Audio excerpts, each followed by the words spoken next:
जनपद अमेठी के जगदीशपुर कोतवाली क्षेत्र के हारीमऊ गांव का मामला है। बिन निकाह ले भागे दुल्हन बाराती और बारात में डीजे बजने से उलेमाओं ने निकाह नहीं पढ़ाया। मौलानाओं के द्वारा जारी किए गए फरमान के बाद लड़की के परिजनों ने मौलाना से माफी मांगी थी। परिजनों का आरोप है कि मौलाना से माफी मांगने के बाद भी निकाह नहीं पढ़ा। डीजे बजने से उलेमाओं में भारी नाराजगी है। वहीं परिजनों ने उलेमाओं पर गंभीर आरोप लगाए हैं। परिजनों का आरोप है कि बारात के दौरान मौलाना द्वारा निकाह न पढ़ाने बयान के बाद बारातियों में हड़कंप मचा था। वहीं बारात में आधे बाराती बिना भोजन किए ही लौट गए थे, जिससे हमारा काफी नुकसान हुआ। और परिजनों का आरोप है कि तौबा कराने के बाद मौलानाओं ने 11-11 हजार रुपए की डिमांड की थी। जब पैसा नहीं दिया तो उन्होंने कहा जाओ किसी दूसरे से निकाह पढ़वा लो। बिना निकाह पढ़ाए ही लड़की की विदाई हुई और ससुराल में लड़की का निकाह पढ़वाया गया। वहीं मौलानाओं का कहना है कि जब पहले ही डीजे व नाच गाने पर रोक लगी थी तो उसके बावजूद भी बारात में डीजे क्यों लेकर आए।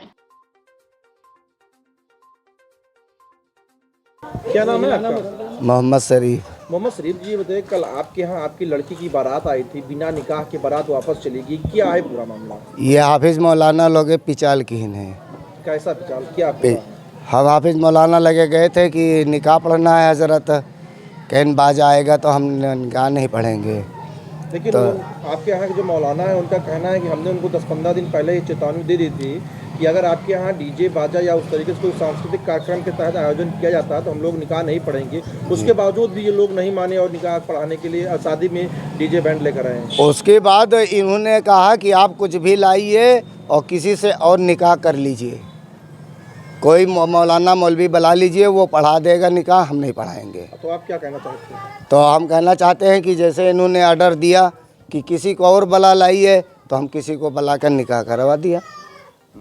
लेकिन ये भी तो आरोप लग रहा है कि आपके यहाँ जो आपकी लड़की थी बिना निकाह पढ़ाए उसको बारात चली गई लेकर, तो उसको हाफिज लोग भेजा ही नहीं, हमसे तौबा करवाई न। तौबा करवाने के बाद कहते हैं कि 11,000 आप दीजिए, 11,000 हुए दिए। उसके बाद हम निकाह पढ़ तो कहा 11,000 पर तौबा हुआ थे। इस्लाम कानून यही बताया है कि रुपया लेके तौबा करा जाए। हमें द्वारे आए कि हमारा बेइज्जती की हिन, ये 4 जने काहे बेइज्जती की हिन।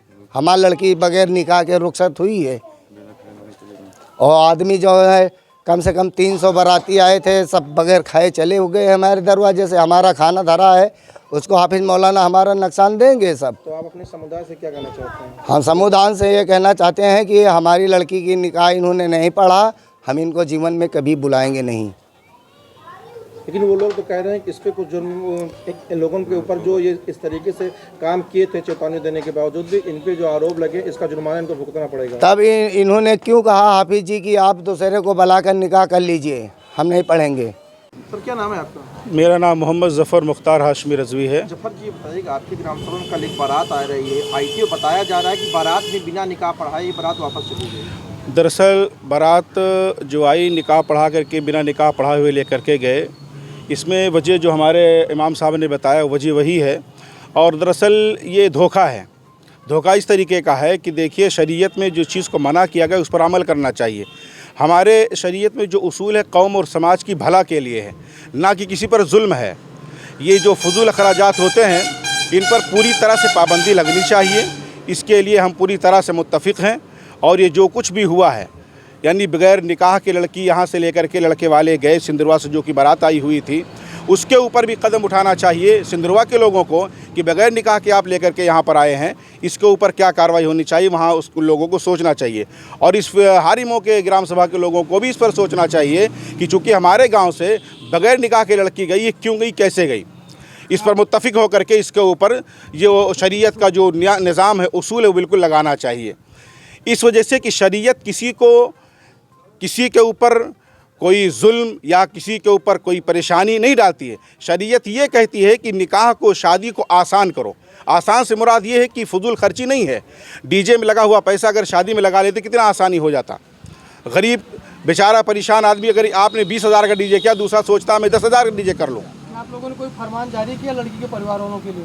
हाँ, फरमान इंशाअल्लाह जुमा का दिन है, नमाज जुमा के बाद में या जुमा के पहले तकरीर में इंशाअल्लाह ताला इसके ऊपर मुकम्मल कार्रवाई की जाएगी उनके ऊपर। और ये कोशिश किया जाएगा कि उनको जिसकी लड़की थी उनके ऊपर या तो वो अपने पूरे मतलब कि जो हमारे कमेटी ने आयद किया है कि तौबा करें, तौबा के साथ उनका जो जुर्माना रखा गया है वो चीज़ अदा करें, और उसके साथ साथ ये दोनों काम करने के बाद उनको साथ रखा जाएगा, वरना फिर हमारी कमेटी इस चीज़ के ऊपर फैसला लेगी कि उनको कितने दिन के लिए बाहर किया जाए। ये देखा जाए तो क्या आपकी कमेटी ये फरमान अभी हाल में ही जारी किया है कि आपके धर्म में बहुत पहले से चल रहा है? देखिए, ये तो हमारे यहाँ लगभग समझ लीजिए कि बाजा गाजे का जो मसला है तो शरीयत हमारे यहाँ जायज़ है ही नहीं है, पहली बात तो। लेकिन लोग करते आ रहे थे, मगर फिर भी कहीं पर 2 साल, कहीं 4 साल, कहीं 6 साल से हमारे अमेठी में, चूँकि हमारे अमेठी में तकरीबन अभी 1 डेढ़ 2 महीने से ये तकरीबन ये पूरी कमेटी मीटिंगें जगह जगह हो रही, लोगों को इससे आगाह किया जा रहा है कि ये फजूल खर्ची बंद किया जाए। तो यहाँ पर भी 14 तारीख को आपके हारी में मीटिंग रखी गई है, अतरा में मीटिंग हो रही है, बजरिए आपके मीडिया के ज़रिए से लोगों को खबर दी जा रही है, बताया जा रहा है कि इस चीज़ के ऊपर सख्ती से पाबंदी किया जाए। कहीं पर नरमी के साथ में अमल के लिए लोगों को उजागर किया जाता है, कहीं पर सख्ती दी जाती है। तो क्या इस तरीके से कदम आपके हारी मोह से उठाए गए हैं कि इसके पहले अन्य कई जगहों पे नहीं हो गए? अल्हम्दुलिल्लाह कानपुर वगैरह में इस पर अमल किया जा रहा है, राजस्थान के मुतफर्रिक शहरों में अमल किया जा रहा है। आप जाके वहाँ पता करें, अल्हम्दुलिल्लाह मीडिया के जरिए पता होगा कि कानपुर में करीब 3-4 सालों से इस पर अमल है। भीलवाड़ा राजस्थान में खुद मैं था, मेरी सिग्नेचर द्वारा इस चीज़ को 2016 से वहाँ पर लगाया गया है ये चीज़, और इसकी ज़रूरत है ताकि गरीब की बेटी बैठी न रहे, गरीब की बेटियों की भी शादी हो सके, सुकून के साथ, आराम के साथ हो सके। और दूसरी बात, क्या नाम है आपका? मेरा नाम है हाफिज़ अब्दुल बासित। हाफिज़ जी, आपके यहाँ कल एक बारात आई थी, उसमें निकाह नहीं पढ़ाया गया, क्या है पूरा मामला? ये मामला इसमें यह है कि मैं इस गांव की मस्जिद का इमाम हूँ, मेरा घर भी यहीं है, और इससे पहले उलमाए अहले सुन्नत वल जमात की मीटिंग हुई पूरे ऑल इंडिया, बल्कि बिलखुसूस अमेठी क्षेत्र में, अमेठी ज़िले में इस बात का मुत्तफ़क़ा तौर पर फैसला हुआ है कि जहाँ भी डीजे या गलत चीज़ें होंगी वहाँ पर निकाह नहीं पढ़ेंगे हम लोग, लेकिन शरीयत ख़िलाफ़ है, यह हराम है। निकाह को शरीयत में आसान करने के लिए हुक्म दिया गया है कि निकाह को आसान किया जाए। लिहाजा कल उसी बात को लेकर के इससे 15 दिन पहले दोनों पार्टी, लड़की और लड़के वाले भी मेरे घर आए थे। मुझसे बात हुई तो मुझसे पूछा, तो मैंने कहा कि भाई मैं निकाह नहीं पढ़ूंगा, अगर डीजे बाजा आएगा तो मैं निकाह नहीं पढ़ूंगा। तो उन्होंने कहा कोई रास्ता, कोई जुगाड़ बताइए। मैंने कहा इसमें शरीयत में तबीयत नहीं होती, इसलिए कोई रास्ता नहीं है, बेहतर यह है कि आप डीजे ना लाइए और जो भी करना हो अपने वही पैसा खाने पीने में लगा दीजिए, जैसा भी हो, जहाँ समझो उचित वहाँ लगा दो। बहरहाल कहीं ठीक नहीं आएगा। उसके बाद में परसों फिर हम लोगों को प्रोग्राम के लिए बुलाया, फिर हमने उनसे रिपीट किया इस बात का कि अगर डीजे आएगा तो मैं मिलाद पढ़ने नहीं आऊँगा, हम किसी काम में शरीक नहीं होंगे। उन्होंने कहा कि नहीं अब डीजे नहीं आएगा, और हम बात हो गई है। अब चलिए हम लोग आए, मिलाद शरीफ पढ़ा, सब कुछ हुआ, और कल तक यह मालूम दिन में सबको खाना पीना खिला दिया, और रात में जब बारात आई तो खूब ढींग ढांग के साथ हमने निकाह नहीं पढ़ा। हम लोग ऐसे में देखा जाए तो आपके उलमा ने जो आदेश जारी किया उसमें किस तरीके से आदेश किया? बैंड को लेकर आदेश है कि नाच गाने को लेकर, या किसी भी नाच गाना बैंड सब मतलब गलत, जो भी चीज़ें वो गलत हैं। ये भी है बफा सिस्टम है, किन लोगों के लिए किया गया? मुसलमानों के लिए। लेकिन ऐसे में देखा जाए तो कुछ ग्रामीण के जो आपके मुस्लिम समुदाय के लोग हैं वो आरोप लगाते हैं कि ये सिर्फ गरीबों के यहाँ ही देखा जाता है, जो लोग बड़े होते हैं उनके यहाँ ऐसे कुछ नहीं जाता ही नहीं है। नहीं सर, ऐसा नहीं है। कानून सबके लिए एक के लिए नहीं, मज़हब का कानून एक है। वहाँ राजा हो, प्रजा हो, आका हो, गुलाम हो, कोई भी हो, सबके लिए एक सा कानून है।